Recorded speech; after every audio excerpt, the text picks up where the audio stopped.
2 of Solo Leveling back, and it's time to glaze. The animators need to be paid more after Season 2, Episode 1, and guess what? That's not gonna happen. You really think that animators... I mean, they do need to be paid more. I absolutely agree. But yeah, this is just the animator. This is the fucking anime industry, right? What do you expect? Dude, like, look at this. I'm looking. Look. I'm looking. Igris.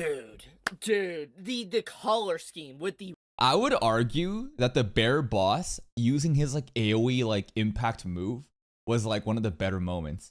Like the boss bear low-key mogged Igris. Red, the black, and the blue. There is so much detail put into this that honestly, it blows my mind. Because you realize the way the colors just mesh so well together makes this sequence look just so incredible. The black and blue just looks so good. It Especially when you see like the red and stuff appear on the blade. It's so good. And then like the the bear being like white fur, and then you have like the blood stains on it. It just, yeah, man. Like the amount of effort and detail put into this scene Colors, man. How can colors be this fucking good? is insane. Like, actually insane. Seriously, pay these animators more. They need to be paid more because there is just so much effort that has been put into this sequence. Honestly, It's never gonna happen. You know what the really fucked up truth is about this? If you want animators to be paid more, we need to stop watching all these anime. Straight up. Because until the entire fucking system changes where the production committee and the investors take all the money, like these animators will never get anything until systematically something changes. Everyone boycotts. They say fuck all this anime. And then there'll be a rehaul of the system maybe. But even like that's not realistic though. That's never fucking gonna happen. It's just the unfortunate reality that is the animation industry. just this entire episode, but this sequence in particular is pretty insane because the way they are able to make the summon of Igris, like, it looks shadowy. Like, he's a mixture of, like, he looks like he's CGI, but he's not CGI. And then, like, the way the shadows of his cape just move around and all that, to the way the blade looks, it's very shining, but it doesn't distract from the overall design of the character. It's a phenomenal character design. And colors, man. This was colors. The color palette within the webcomic of Solo Leveling, but seeing it in movement, it looks so good because it's like, you could say whatever you want about Solo Leveling. Like, you could say you don't like the story, you could say you don't like the characters, you could say you don't like the fantasy, whatever. You get it looks good, though. But I think if there is one thing in particular no one can really deny when it comes to Solo Leveling, unless you're wanting to troll, is definitely the character designs. The character designs legitimately are amazing. Like, I still think the bear movement was better, bro. Let me prove it to you. Let me fucking prove it to you right now, bro. There was a moment where Mr. Bear did like an AoE like attack and it was fucking crazy. At this point, this sequence of events right here, I thought was like just fucking crazy. Like this sequence of events, I can't play it because I don't want this. Maybe I can play just for a little bit. Oh! I don't know, I can't really play this shit, but anyway, Big Bear was sick. It's actually so good. And I think that the perfect representation is literally this fight right here. The way the colors just mesh so well in this fight, it's just like, I don't know if it was intentional, obviously, when the actual artist / writer did this for the first time in Solo Leveling, but the way the colors mesh so perfectly well, especially with the red top as well, it's so good, man. It's legit amazing. I didn't think it was possible to glaze coloring of anything for the production value for this long, but yeah, the colors are insane. But this isn't really A1 Pictures doing it, right? Again, it's the fucking author, right? The author, the artist, right? For the webtoon, they already set all the fucking color schema, and A1 Pictures is just fucking taking it. I'm not taking anything away. A1 Pictures, you know, connected the movement in a very beautiful way, but the colors, again, the glaze is fucking crazy. But okay, let's get into it. So All Solo right. Leveling is back. Obviously, I'm singing its praises, I'm hyped up, and I just watched, this latest episode. This is episode 1 of season 2, and technically episode 13, because, Crunchyroll likes to order their stuff like this.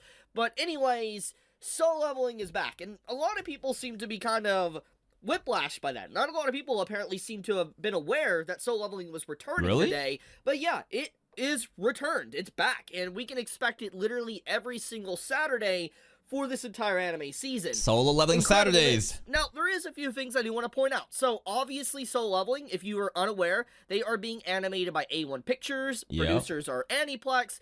And they got a new director, right? Compared to season 1, there's a brand new director working on this, and that's why I think the quality is going to be better compared to season 1. So I do hope that in general, I'm not thinking this is going to happen, because obviously I feel like there was that whole break between season 1 and season 2 was definitely there to...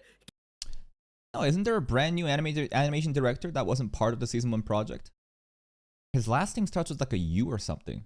He wasn't present in season 1, wasn't he? Give more time, but you always need to take it with a grain of salt that since this is A1 Pictures underneath the, Aniplex producer, there is a potential possibility there could be some delays or production issues. I hope not. I don't want... Has there ever been an A1 Pictures anime delay? Not from the animes that I've seen. Most of the delays are usually just from fucking JC stuff, right? Want to doom post. I don't want to put that bad mojo onto Soul Leveling, but obviously, that could definitely happen. So do keep aware of that, especially when you just see how great this episode looks. I hope that the animators are able to keep up and produce this on a well-scheduled time, and they have enough time to do it and all that, because we have been down this, road before when it comes to A1 working on something underneath Aniplex. So we know how this usually goes. I don't know exactly what anime examples he's talking about right now, but I guess in the past, A1 Pictures, when working with Aniplex, has gotten like scheduling issues. But getting off of that for a second, we need to talk about just how this opening sequence of Soul Leveling is. It is just such a nice return to what we all expect from the series at this point, and this is when Soul Leveling really does become what its actual series is. Because, like, when I was reviewing Soul Leveling... Yeah, the season 1 is just fucking tutorial, right? It's literally like, think of it like a video game. I use MapleStory as an example. Like the first season was literally getting to level 10 to get a job change. Not even job change, to get your first job. And now, I think is when the hype really starts to peak off. Season 1, I remember a lot of people are like, what's going on? Is this really why everybody's hyped for this series? Because obviously it was cool, but it didn't get to the main point to where the series became what it truly was, where the story really starts to pick up. And that is when Jinwo, our MC, Excuse me, just 1 second. Do my eyes deceive me? What did he say? Where the story really starts to pick up, and that is when Jinwo, our MC, he is capable of summoning shadows. He's able to use basically necromantic-like abilities, and that is what we clearly see going on within this episode. With the fights and stuff, we get to see him fully utilize these new abilities he got at the end of season 1. That's right, this is the first time we're getting to see like the whole necromancer, powers at display, and I'm excited to see if we're going to be taking any bears, right? Now that we have this power, it's like always interesting to think, what new additions to our Shadow Army will we have? Every new opponent that we beat, we can use a rise, right? So like the Ice Elves, the Bears, maybe even like Fallen Hunters. Like I think that like possibilities are limitless. And it's really freaking cool. The color palette to them, the way they move, the way they're even destroyed and they turn into like this shadowy mist and then they reform again.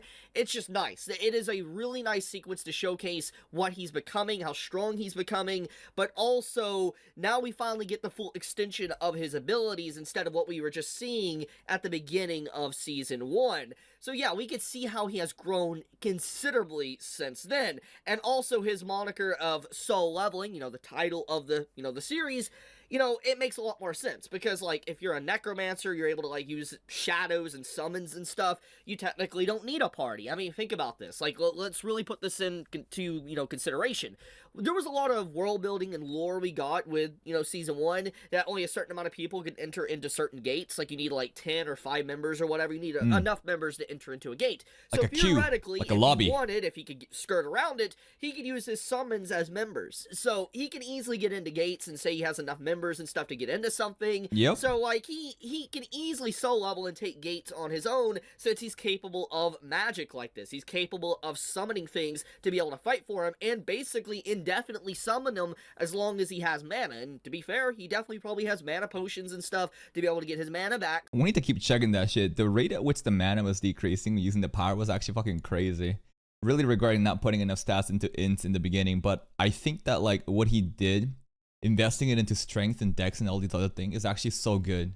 Because a necromancer, if you played video games, if you don't invest into, if you do invest into a minion build, right? The only weakness you have is like solo, right? Melee range when you're alone. Well, Sung Jin-woo kind of like has that solo aspect already. That's all he was doing in season 1. And now we have like a necromancer powers too. So he has the class that's fucking OP, and the one weakness of that class, he already covers it. So it's definitely going to be relatively easy for him to maintain his summons. And one thing I want to point out with this episode is that this entire fight with the bears and stuff was definitely seeing Jinwoo trying to test the extent of how far he can go, which is like probably 1 mana bar. He was like, okay, so I'm curious to see like if my summons are fighting something as strong as this, and they're getting constantly destroyed and wiped out and all that, how long could his mana theoretically keep up? But one thing that is very interesting about this, it seems like as long as they don't get destroyed, his mana won't go down. And I think that was a big indicator that you saw within this episode. Is that true? I'm not sure if there was an actual like correlation equals causation moment happening here. I saw the mana bar go down. And as long as the soldiers don't die off, the mana stays stagnant. So don't let... Basically, it requires mana to like summon them. It doesn't require mana to keep them operating. So as long as they're good, we're good with the mana. Because once all of his summons basically get wiped out and he confirms that like he can't reform them again, he has Igris go in and start fighting like the main, badass bear within this episode. I hope we get these bears in their army, man. Like, it would be such a waste if we don't use a rise on them. And we know at that moment he had like 0 mana unless he regenerated it. So because of that moment, it means that as long as his shadows don't take damage, there is no mana drain, which that's insane. So that means that theoretically, if he gets very strong shadow summons and they don't take a lot of damage, he has infinite mana. He doesn't even need to raise a finger. He can just let his summons do everything for him, and he can sit back and just drink mana potions if he really needs to, if he loses mana. So it's not necessarily anything that bad. So yeah, he's becoming incredibly broken, which makes sense for the story called Solo Leveling. And I don't think we're even close to the extent of his powers at full display, right? Because again, we just got the job. This is our first time using our shadow summons. I think the scale of like this necromancer powers as we go into season 2, season 3, really excited for like the Jeju Island arc. Like, how crazy are we gonna go with the power scaling? I'm also kind of worried about that. The more that like most shows, like in the beginning, it's all nice and dandy when everything is like limited and you don't see other crazy powers happening. But once the power scaling like starts to increase a lot, it gets convoluted to the point where you can't even appreciate these new powers anymore because everything is just OP. You know what I mean? So I'm curious to see how they're gonna like well maintain this power scaling. It's very thematic, makes a lot of sense, and I think that in general, it's a nice upgrade for him. But also, Igris as a character, we gotta talk about that. He's sick. We know that... Dude, he cut off the boss bear's head, let that shit fly in the air, dropped in front of his master, pulled up, and then bowed down. That shit was so sick. As a character, we gotta talk about that. So... we know that the trophy, the victory that Jinwoo got at the end of season 1 was fighting the boss, aka Igris, this man right here, and he was a very tough foe. I love his hair. This like red hair thing that comes out of his helmet, like his cape, the hair, the long sword. There's a really cool frame when he bows to Sung Jin-woo after delivering the head of the boss, and as he bows down, the length of the cape, the hair, and the sword all like aligns together it just makes him look really, really long. And something about that looks really, really cool. It was an incredible fight, and he was incredibly powerful. And one thing I love about this fight and that it showcases to the audience is that he's not been nerfed. And there's an obvious meme within like gaming and stuff, like where you fight a boss, and then that boss you get as a playable character, and the boss is just like 5% of its actual power it was as a boss. Well, it seems like that meme isn't applied to soul leveling because Yeah, Jinwoo even said like Igris like went easy on me. If he didn't, go bear to bear, hand to hand combat because I kind of taunted him, he took the game. Probably would have lost before. So right now, Igris might be actually like stronger than his master. As Igris is just as powerful as he was when he fought Jinwoo, and Jinwoo! a lot stronger because of just Jinwoo's abilities. If you upgrade Jinwoo! these abilities and stuff, they can grow exponentially, get a lot stronger, and so the gap will widen even further. So it's like he's going to become even stronger, basically, as a boss-like summon, which is insane. Like, actually insane. So, honestly, with the abilities and stuff that he's now has access to, he can summon stuff and all that. If I was Jinwoo, I would try to really get every boss I encounter into a gate. As a summon. Like this bear boss too. Arise, bear boss. Every strong foe we take out, put him into our army. As a shadow. Because seeing what Igris is capable of, imagine other summons. Like, imagine if he would get other crazy bosses and stuff that under like the his ice command, elves. The abilities and traits and stuff they would have could definitely be extremely beneficial for him if he was able to get them as. I'm feeling really sad that we killed the serpent boss and didn't use a rise on it because we didn't have it back then, Would have been pretty sick to have that big-ass Leviathan-looking creature. It's an actual summon. Now, with all that being said, we need to talk about the overarching plot that's being set up with this episode. Okay. So let's dive into that. Hwang Dong-soo? So the overarching plot that we've been getting is this man right here. He is actively hunting after Jinwoo. Now, why is he? Because obviously it's been a while. It's been like his little bro. It's been a year. It's been a while since, season 1. So I want to remind those that are kind of forgotten. This man is, I believe, correct me if I'm wrong, it's been a long time since I read the original source material, but I know he's the brother of the man that got killed in the previous episodes at the end of season 1. You remember? That's right. They baited us in, right? The spider monster. Our little, Jinho and us, we got stuck in, and they're like, all right, y'all just stay here nice and put, and they expected us to die, and they came back, and it's like, fuck you. We didn't die. I think they called the whole episode analogy like a cutting off the lizard's tail, right? So Hwang Dong-suk, we killed us. We killed his ass. Now the brothers doesn't really have like a very favorable relationship, I don't think. I'm not really sure that big bro here. Actually, this is the little bro, right? Hwang Dong-suk is a little bro. The big bro, I'm not sure if little bro actually gave a fuck about big bro and like, oh, I can't believe someone killed my big brother. I thought there was like beef between them, but I thought he was just more like kind of really interested that, someone killed my big brother. Who could it be? I'm sure there's a bit of like revenge element to it too, but from what I saw in season 1, I don't really remember too much of them being really close at all. If anything, it was seemingly there was like a lot of drama. When Jinwoo had to kill humans for the first time and stuff, and you had the party leader that was really crazy and stuff. Well, basically that was the brother of this man, and so obviously he wants vengeance. He wants to get back at Jinwoo for killing his brother. He assumes his brother was killed by Jinwoo or something happened within the dungeon, so that is why he's hunting after him. That is the overarching plot point. This man's incredibly powerful. He's very strong, definitely way above anything that Jinwoo has encountered to this very moment. I mean, obviously that could potentially change within this dungeon since it's a red gate, but I don't think there's gonna be an S rank threat in the red gate, right? They mentioned that it was like a C rank gate, and then the red gate happened, and then I think there was like a mention of everything's like B rank now. I'm not exactly sure everything is actually just B rank threats, but there's no way there's S rank threats in the dungeon. A lot of good opportunities to level up farm, right? Collect more minions into our army. Not really sure if we're really in a position to be fighting Hwang Dong-soo just yet, though. One of the girls, I think, was trying to guess, like, Sung Jin-woo, what rank is he right now? Some people are thinking, like, A, high A, not quite S yet. But after this red gate, maybe we will be S tier. At this very moment, though, this man is incredibly powerful, and you gotta take him very seriously. So, the thing is that, it seems like the plot is building up for him having to kill another human being, and it's gonna be an even more powerful person than it was in the past. And this time, what if we use a rise on them, bro? What if we kill this guy, and we use a rise, and he becomes like a fucking soldier in our army? It's just like, The more I think about this, it's just hilarious. Every one of our enemies could become a shadow. Which, here's another thing. Now that he has a lot more magic, aka Jinwoo has, like, shadow magic, like necromancy and stuff, he definitely has an army he can just throw at this man. And Igris is incredibly powerful, so when you factor that in, could this man tank Igris? Is he stronger than him? Probably. I think we should respect, like, an American S-rank hunter. I don't think Igris is really S-rank, to be honest. He's probably, like, almost there.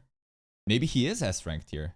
But I don't think he's stronger than this Hwang Dong-soo guy. That doesn't really make sense power scaling wise, because if it did, then there's no actual like threat. We could have already fought him right now and won. I just don't think right now we're in a position to be doing that just yet. Makes you wonder.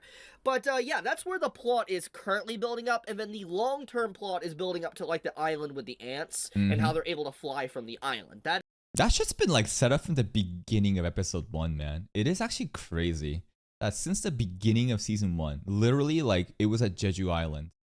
And there's like a little bit here and there kind of like hinting like what's happening, little updates, and now the ants are flying. These dudes are flying because a dungeon break happened. The entire island of Jeju, you know, is just infested with these OP ants, I guess. Now if they have the ability to fly out of there, it's like, ah shit. It's not like, it's no longer just like a contained problem. This is like, we need to start doing something, man. That is what was once again kind of reinstated at the beginning of this episode, that those ants are evolving, and if, you know, time continues to pass, they'll eventually be able to fly to the mainland, and obviously that wouldn't be good, having like these giant super creatures being able to wander the streets. Terrifying idea. Killing everyone. Bad news. So, yeah, I mean, the plot is definitely set up nicely with this episode. It reminds everybody of what's going on. We got the reintroduction of some characters. You know, Jinwoo gets established as a person. We get to see that, in general, no matter where he goes, whatever gate he goes in, just bad news follows him. Because I like how the entire intention of this gate, him taking this girl into the gate, is to traumatize her so she gives up being a hunter. Was him wanting to scare her into not wanting to be a, let's say, hunter anymore. Yeah, and now we have the perfect gate to do that shit, bro. Not a C rank gate, we got a red gate to do this shit. This girl is gonna come out more traumatized than the healer girl in season 1. But he looked at the entire member cast, like there was A ranks and stuff, and he was like, oh, this might be too easy, so she might not get actually traumatized or anything, and she might... What if she actually does the complete opposite? What if she actually has like a second awakening, and rather than like falling down and being depressed, she is defiant and rises up to the challenge, has a second awakening, then becomes like a fucking A rank hunter after this, E to A rank? I don't think that's gonna happen, but that would be pretty cool. But I don't think this character is really...